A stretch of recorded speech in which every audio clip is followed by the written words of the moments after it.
আমি যখন নতুন পেজ খুলেছিলাম, পেজ নিয়ে অনেক বেশি কনসাল্ট ছিলাম।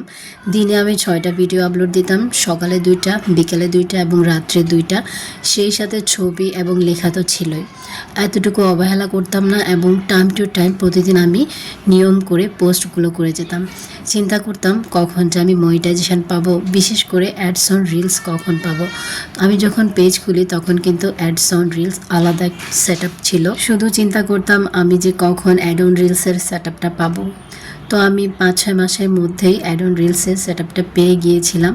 সেট আপ পাওয়ার পর সব কিছু যে এভাবে বদলে যাবে চিন্তাই করতে পারি নাই। আসসালামু আলাইকুম এভরিওয়ান, সবাই কেমন আছেন? আশা করছি সবাই অনেক ভালো আছেন।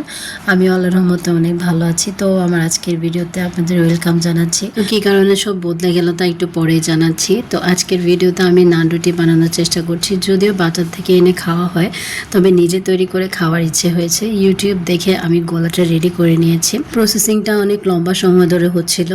তো যাই হোক, আমি রুটি বানানোর জন্য গোলাগুলো আলাদা আলাদা করে নিচ্ছি। তবে সত্যি কথা বলতে রুটিগুলো বেলতে কিন্তু অনেক কষ্ট হয়েছিল। কিন্তু বলেছিল যে আটাটা রেডি করার পর কতক্ষণ রেস্টে রেখে দিতে হবে গরম কিছু দিয়ে ঢেকে, তাহলে কিন্তু সুন্দর মতো রুটি বানানো যাবে।